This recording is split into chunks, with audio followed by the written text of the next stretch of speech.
At 7:20 on a Tuesday morning, my stepdaughter called to tell me my husband had died during the night. Then she told me he'd left everything to her. My husband was sitting 3 feet away, calmly cutting a piece of toast. I remember looking at him and thinking, well, this is going to be an interesting breakfast. Elaine Nicole said, and her voice was so flat it made the whole thing worse. My dad died last night. Frank stopped moving, not dramatically. He just held the knife over his plate and looked at me. I put one finger to my lips. Nicole kept going. He left everything to me. The house, the money, everything. You get nothing. Before I could answer, I heard Brad in the background. Her husband. He gave this little laugh and said, "Finally, you're out." That was the moment something inside me went very still. I pressed the speaker button and set my phone on the kitchen table. Nicole started talking about coming over later that afternoon to secure Dad's property.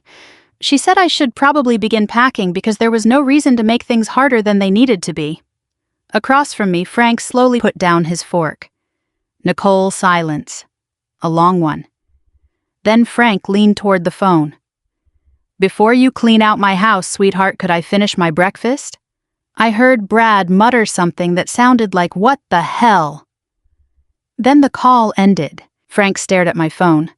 For maybe 5 seconds, neither one of us said anything. The coffee maker clicked behind me. Somewhere outside, one of our neighbors started a lawnmower, which felt absurdly normal. Finally, Frank said, she sounded disappointed. That hurt him more than the money. I could see it. Frank was 66 then, and retirement had not been especially kind to him. He'd sold his commercial plumbing business 3 years earlier after nearly 4 decades of climbing ladders, crawling under sinks, and coming home with bruises he didn't remember getting. Once he stopped working, the weight came on fast. Almost 30 pounds. His right knee had been replaced and still complained every time the weather changed. His heart had started acting up. One of his medications made him dizzy if he stood too quickly. There were mornings when the man who once hauled water heaters up basement stairs needed me to help pull on his compression socks. He joked about it, mostly. 2 nights before Nicole's call, Frank had chest pain while we were watching the local news. I drove him to IU Health North in Carmel, where they kept him overnight because his heartbeat was irregular. He came home Monday afternoon, tired, annoyed, and convinced the hospital oatmeal had been designed as punishment. That should have been the end of it. But later we learned our neighbor Tom had left Nicole a voicemail after seeing the ambulance. "Your dad had another scare," he'd said. Elaine took him back in. Didn't sound good. Nicole called the hospital that night. She wasn't listed as Frank's medical representative, so nobody gave her much information. By the next morning, Frank had already been discharged. Apparently, she called his old room and was told he wasn't there anymore.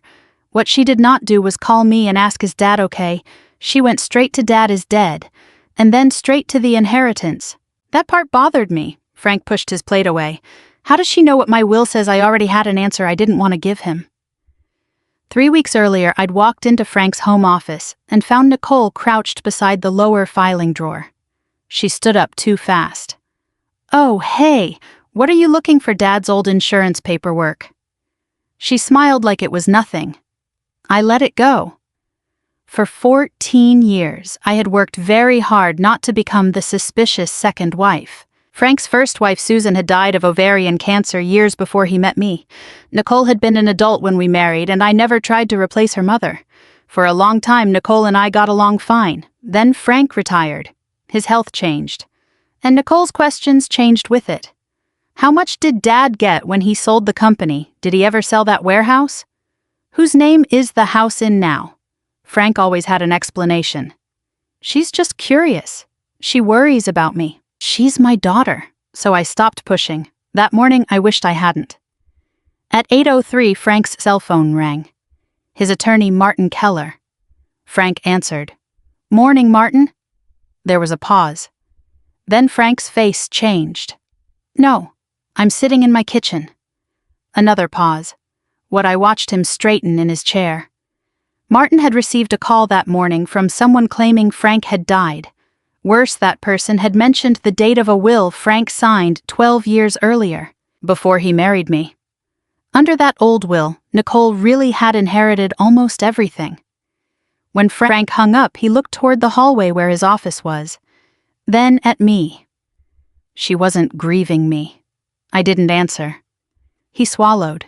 She was waiting for me. Martin wanted us in his office immediately. Frank stood up, slowly favoring his bad knee.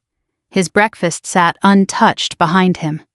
And for the first time that morning, I realized Nicole's phone call might not have been the problem. It might have been the mistake that exposed the real one. Martin Keller's office was near Keystone at the crossing, about 20 minutes from our house if traffic behaved. I drove. That mattered more to Frank than he wanted to admit. For most of our marriage, he had driven everywhere. Road trips, dinner, doctor appointments, even the 3 blocks to CVS when I could have walked. He liked being behind the wheel. But after his knee surgery and the dizzy spells from his medication, I had gradually become the driver. That morning, he sat in the passenger seat of his own F-150 staring through the windshield. "You okay?" I asked. "I'm apparently dead, Elaine. I've had better Tuesdays." I smiled, but he didn't. Martin was waiting when we arrived. He was 62, silver-haired, careful with his words, and had handled Frank's business and estate documents for years. He closed his office door and put a thick folder on the conference table. First, he said, "You're obviously alive." Frank looked down at himself. "Good start." Martin almost smiled. Then he opened the folder. The old will was exactly where it should have been. Frank had signed it 12 years earlier before we married. Nicole was the primary beneficiary. There was a charitable gift to Riley Children's Foundation, but most of the estate would have gone directly to her. Frank stared at the pages. "She saw this, I can't prove," that Martin said. But whoever called this morning knew its date. What Nicole apparently did not know was that the document had been replaced 5 years earlier. Frank's current estate and plan was nothing like the old one. I had protection if he died first. I could remain in our home. My retirement money stayed mine. Nicole still inherited a substantial amount, and Frank had created education trusts for his grandchildren. Nobody had cut Nicole out. She simply wasn't getting everything. Frank leaned back. "She thought Elaine would lose the house." Martin folded his hands. "If she believed the old will was still controlling, yes."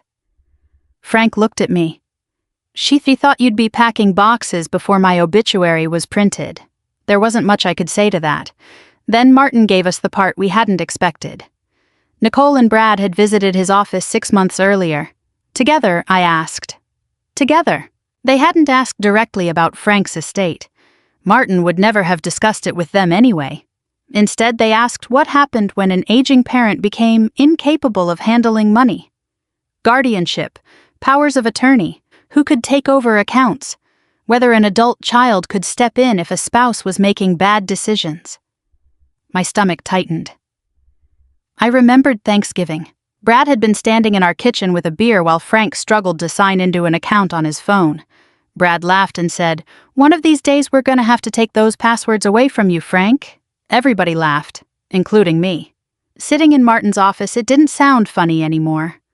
On the drive home, Frank kept defending Nicole. Maybe she had panicked. Maybe Brad had put ideas in her head. Maybe she genuinely believed the worst after hearing about the hospital. Finally, I pulled into Panera because neither of us had eaten much. We sat near the window with soup and coffee. "Frank," I said, "believing you died doesn't explain why she already knew what she planned to do with the house." He stirred his soup without eating it.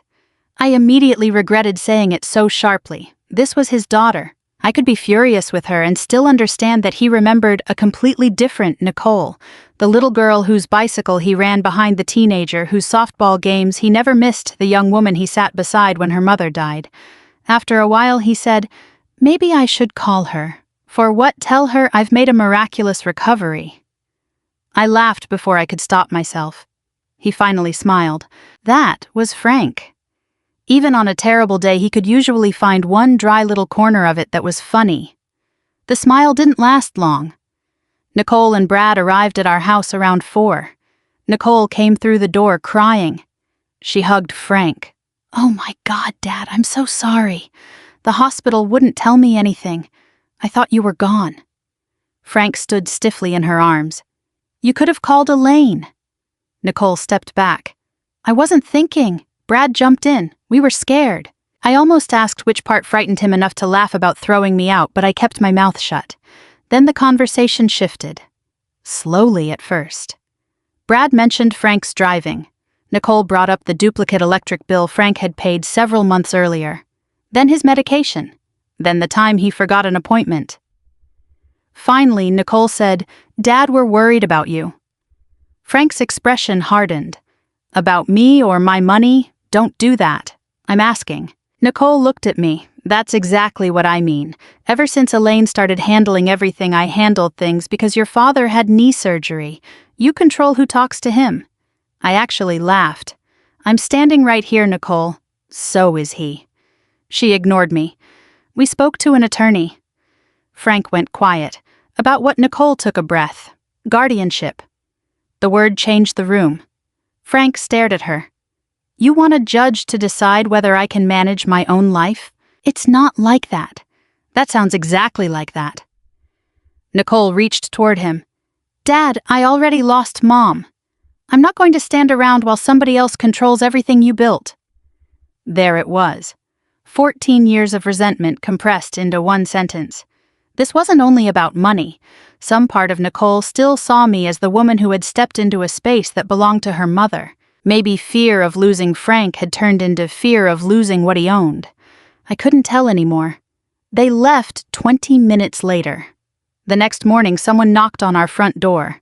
A process server stood on the porch. Frank read the first page twice before sitting down at the kitchen table. Nicole had filed. He rubbed both hands over his face. "She really wants a court to say I can't take care of myself." I sat beside him. Yesterday, Nicole had tried to inherit from a dead man. Now she was trying to take control of a living one. And this time she had paperwork. Rachel Donnelly didn't waste time trying to make us feel better. That was one of the reasons I liked her.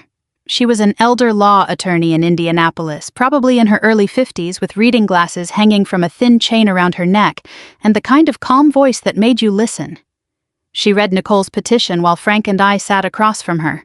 Then she closed the folder. "Don't dismiss this because it sounds insulting," she said. "We take it seriously, answer it carefully, and document everything." Frank shifted in his chair. "I'm not incompetent. I didn't say you were. My daughter did." Rachel nodded. "And now we show the court why she's wrong." The problem was Nicole hadn't filled her petition with obvious lies. That would have been easier. She used facts. Frank had recently been hospitalized for an irregular heartbeat. He'd had knee surgery. His medications had changed several times. He'd forgotten a cardiology appointment the previous winter. There was also the little accident at CVS. Frank had backed his truck into a shopping cart corral. Nobody was hurt. The truck got a scratch. At the time, we laughed about it. Nicole called it evidence of declining judgment. Then there was the duplicate electric bill. Frank had paid it online, forgotten, and paid it again 2 days later. At 40, that would have been called a mistake. At 66, apparently, it belonged in a court filing. Over the next couple of weeks, Rachel had us gather medical records, account statements, and anything else that documented how Frank actually lived. The worst part for him was the cognitive evaluation. I sat nearby while a clinician asked him questions that would have seemed almost insulting under any other circumstances. "What day is it? Where are we?" "Remember these words. Do this subtraction. Explain how you pay your household bills," Frank answered carefully. He did well. When we walked back to the parking lot, I expected him to be relieved. Instead, he stood beside the truck with his hand on the door and stared at the pavement.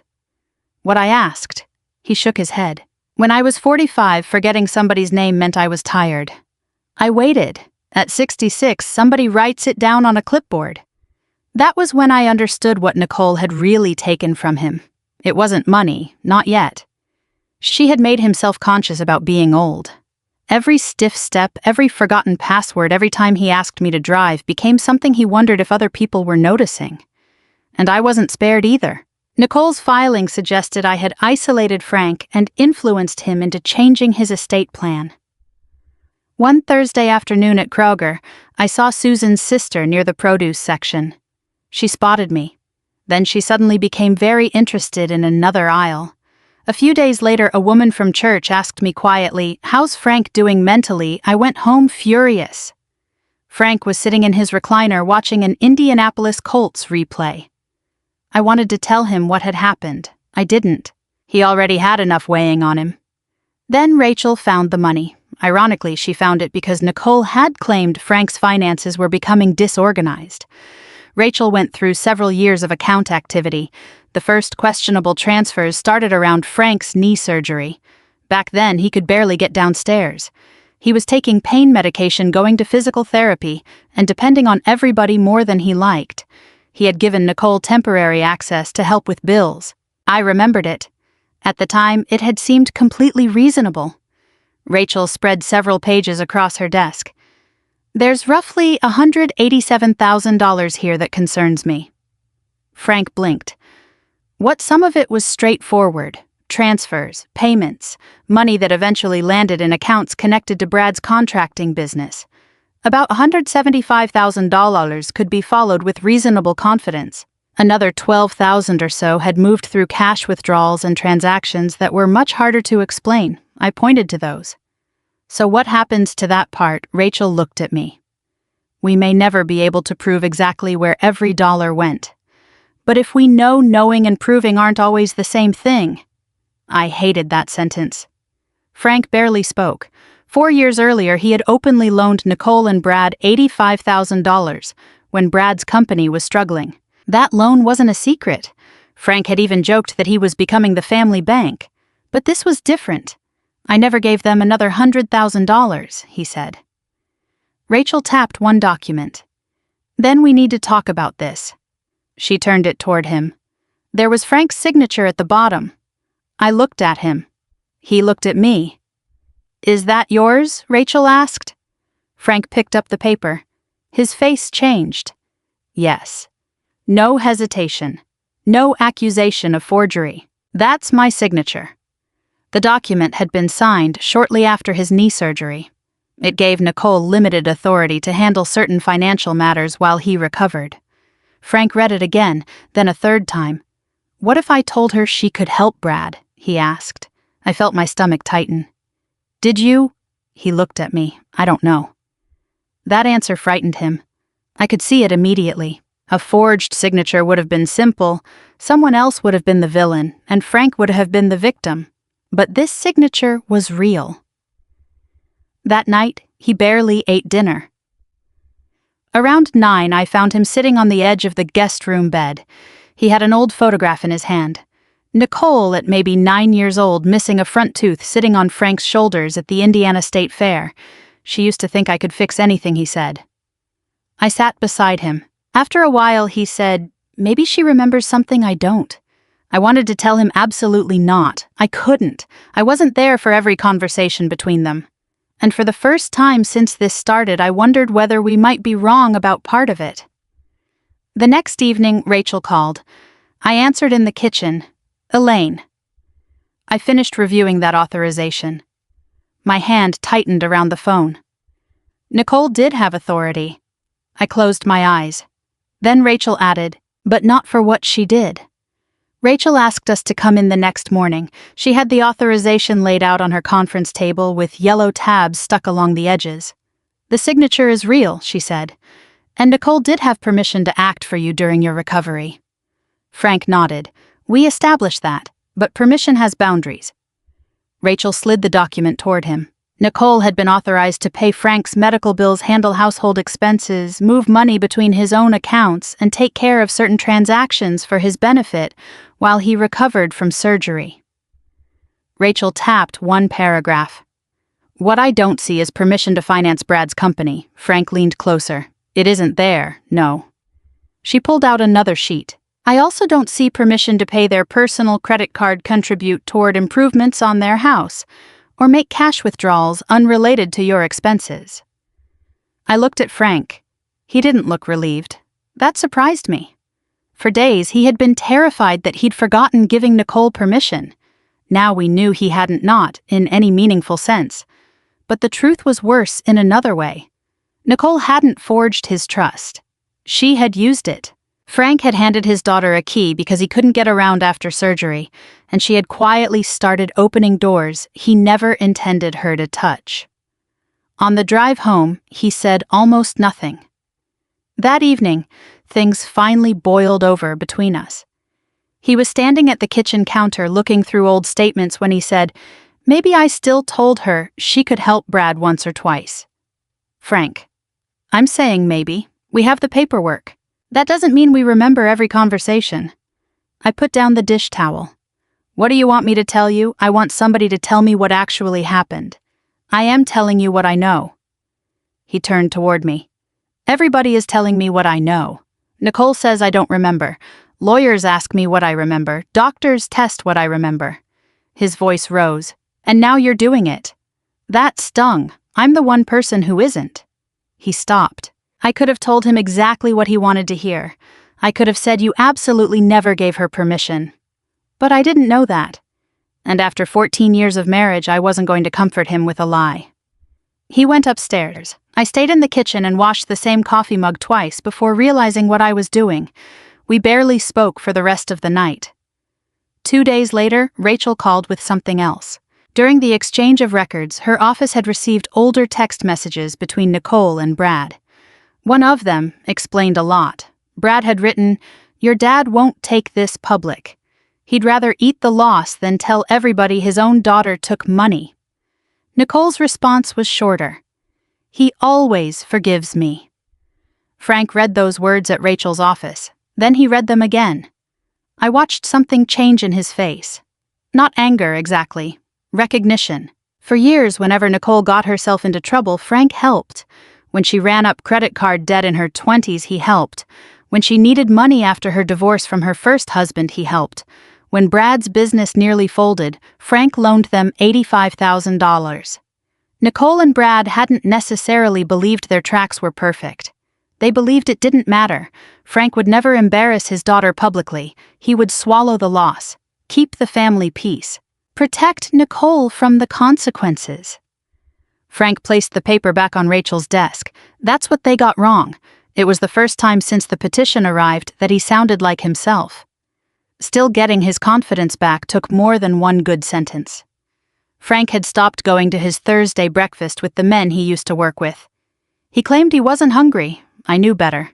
He thought everyone had heard about the guardianship case. One Thursday morning, I dropped his shoes beside his recliner. "Get dressed." He looked over his reading glasses. "Why, we're going to Bob Evans. I'm not hungry." "Good. Their portions are too big anyway." He stared at me. "Is this part of my rehabilitation?"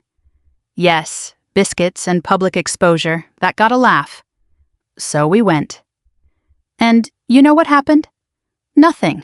Nobody asked Frank what year it was. Nobody tested his memory. His old foreman complained about property taxes. Another guy argued about the Colts. Somebody spent 10 minutes explaining why his new hearing aids were supposedly ruining his life. Frank sat there drinking bad coffee and being treated like an ordinary 66-year-old man. It did more for him than I expected. After that, he made a decision about his estate. Not an angry one. Nicole wasn't completely disinherited. The grandchildren's education trusts stayed intact under an independent trustee. I remained protected in the house. Nicole would never again have authority over Frank's finances, and any eventual share she received would account for money proven to have been improperly taken. Brad received nothing. "My grandkids didn't do this," Frank said. That was all. Then Nicole's attorney sent Rachel a settlement proposal. Nicole would withdraw the guardianship petition if Frank removed me from certain financial roles, appointed Nicole to manage his affairs, and agreed not to pursue the disputed transfers. Rachel finished reading and looked across the table. "Well, she said that clears up any remaining mystery." Frank actually laughed. The guardianship hearing was set for the Hamilton County Government and Judicial Center in Noblesville. The night before, Frank laid out a new sport coat. The next morning, his fingers were stiff, so I helped with one cuff. He looked embarrassed. "I didn't mention it. She thinks getting old made me easy," he said. "What are you going to do about it?" Frank reached for his cane. "Show up." And that was exactly what Nicole wasn't expecting. Nicole was already inside the courtroom when we arrived. She had Brad beside her, and 3 relatives sitting behind them, including Susan's sister, the same woman who'd avoided me at Kroger. I understood why they were there. Nicole had spent weeks telling people the same story. Her father was declining, his second wife controlled him, and she was only trying to protect him. Then Frank walked in with his cane, not looking 20 years younger. Not pretending his knee didn't hurt. Just Frank. Nicole looked at him, then quickly looked away. Her attorney started with Frank's health, the hospitalization, the knee replacement, the medication, the missed cardiology appointment. Even the shopping cart corral at CVS made another appearance. Frank answered without trying to make himself look perfect. Yes, I forgot the appointment. Yes, Elaine drives more than I do. Yes, sometimes I walk into a room and forget why I went in there. Nicole's attorney glanced toward the judge. Frank added, "My knees are bad. My hearing isn't what it used to be. None of that means my daughter owns me." I saw Rachel hide the smallest smile. Then came the document I'd been dreading. Nicole's attorney produced the financial authorization. He walked Frank through it carefully. "That is your signature, yes, and you voluntarily gave your daughter authority to handle financial matters, certain financial matters. But you trusted her." Frank looked at Nicole. "I did." For a few minutes I felt the case sliding away from us. The paper was real. Frank had signed it. Nobody could change that. Then Rachel stood. She didn't dispute a single word. "Yes," she said. "Mr. Mercer trusted his daughter."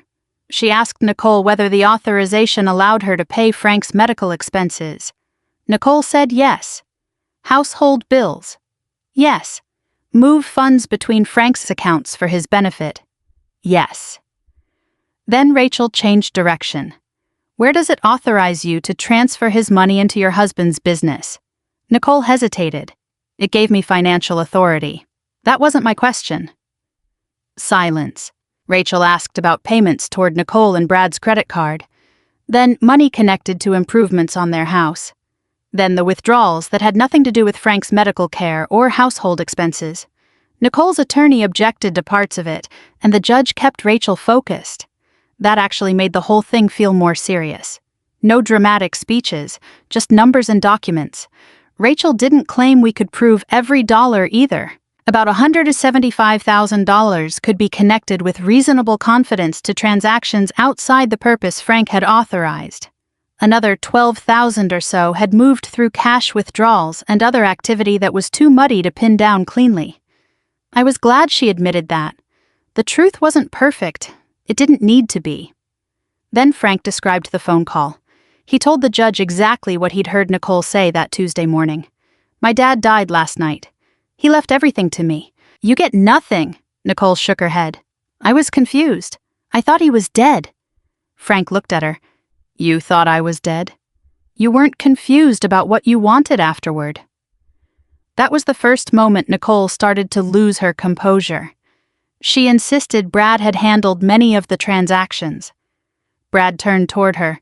"You knew what we were doing. I knew what you told me. You said your dad wouldn't notice half of it." Nicole's face changed. Brad shut up.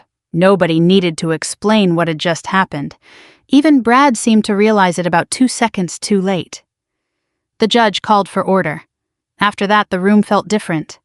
Near the end, Frank was allowed to speak about his wishes and his relationship with Nicole. He rested both hands on the handle of his cane. "You thought I was weak because I got old," he said. Nicole started crying. Frank didn't raise his voice. "I know I'm slower. Elaine drives when I don't feel steady. She helps me with things I used to do myself. Sometimes I forget names. Sometimes my knee hurts so badly I don't want to leave the house." He paused. "Needing help from my wife doesn't make me my daughter's property." Nicole wiped her face. Frank looked down for a second before continuing. "The money hurt. These court papers hurt. But that wasn't the worst part." He looked directly at her. "The worst part was hearing how happy you sounded when you thought I was dead. Nobody moved. I'd been angry with Nicole for weeks. In that moment I wasn't. I just felt terribly sad for Frank." The guardianship petition failed. There was no movie-style arrest afterward. Nobody put Brad in handcuffs outside the courtroom. Rachel explained that the disputed money was a separate matter. "The guardianship case is over," she told us. "The money isn't. That was good enough." Outside the courthouse, Nicole caught up with me. Frank and Rachel were several steps ahead. "You turned him against me," Nicole said. I looked at her. There were 100 cruel things I could have said. I didn't need any of them. Nicole, your father was sitting beside me when you celebrated his death. I didn't have to turn him against anybody. She opened her mouth, then closed it. Frank came through the doors behind us, leaning a little heavier on his cane than he had that morning. I went to him. You okay? He exhaled, tired. Then he glanced back at the courthouse. For a dead man, I think I did pretty well. I laughed. So did he. And after weeks of doctors, lawyers, accusations, and people deciding what Frank could or couldn't do, we walked to our truck at exactly his pace. Nobody hurried him. Winning in court didn't fix our family. I think that surprised Frank. For months, Nicole barely spoke to him. No Sunday calls, no random pictures of the grandkids. At Thanksgiving, she sent a 2-line text instead of coming over. Frank pretended it didn't bother him. I knew better. One night, I found him sitting at the kitchen table after midnight, turning his phone over in his hands. Maybe I should have just let the money go, he said. And the guardianship, he didn't answer. That wasn't about money, Frank. I know. You can forgive somebody without handing them the keys again? He nodded, but slowly. That was the hard part. Nobody tells you about boundaries. Sometimes doing the right thing doesn't feel good. Sometimes it just hurts differently. The financial dispute took months to settle. We never recovered every dollar. Rachel's office could document roughly $175,000 well enough to pursue, but some cash withdrawals remained too murky. In the end, Nicole agreed to repay a substantial portion over time rather than keep fighting. Frank accepted it. Brad's contracting company didn't survive the following year. Not because Frank destroyed it. That distinction mattered to me. Frank simply stopped rescuing them. Brad eventually took a salaried construction management job. Nicole went back to full-time work. They sold their oversized house and moved into a smaller place. For years, whenever Nicole fell, Frank had quietly put a cushion underneath her. This time he stepped back. Gravity did the rest. He never punished the grandchildren. Their education trusts remained exactly where they were, except Frank appointed an independent trustee to manage them.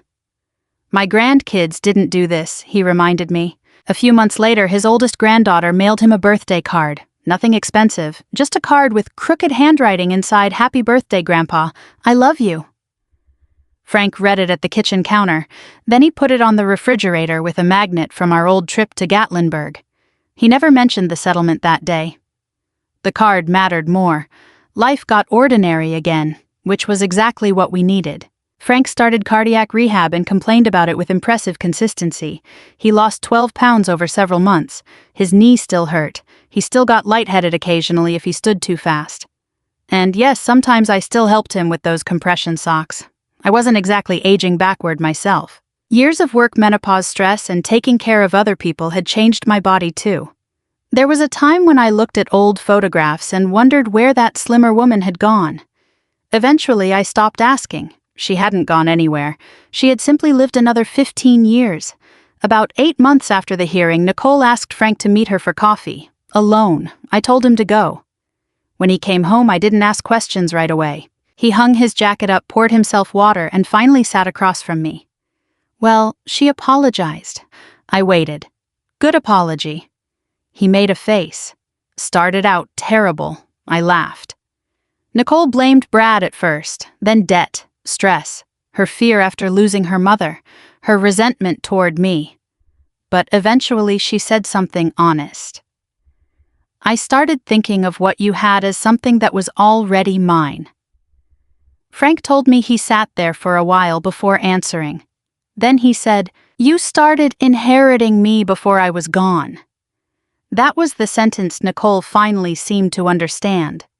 Frank didn't restore her access to his accounts. She didn't become his power of attorney. There were no dramatic hugs and promises that everything would be the way it used to be. It couldn't be. But they started talking again. Carefully. Sometimes forgiveness is a door you open 6 inches instead of throwing it wide. That was enough. One Saturday morning, months later, Frank and I were sitting at the same kitchen table where this whole mess had started. His pill organizer was beside the napkin holder. I was drinking coffee. Frank was buttering toast. Then my phone rang. We both looked at it. Frank pointed his butter knife toward me. You answer it. Why, last time we got a call before breakfast, I found out I was dead. I smiled. Technically, I answered that call too. He thought about it, then nodded. See, memory's still good. I laughed so hard I nearly spilled my coffee. And strangely enough, that ordinary morning felt more like winning than the courthouse ever had. We were older, slower, a little heavier, a little more careful going downstairs. But we were still here, still making our own decisions, still sitting at our own table. Aging can take some speed from you. It can change your body and shake your confidence. But it doesn't give anyone, not even family, the right to take your dignity along with it. If you've ever had to set a boundary with someone you still loved, then you probably know why this was harder than it looked. Sometimes protecting yourself and loving someone have to exist at the same time. Thanks for listening.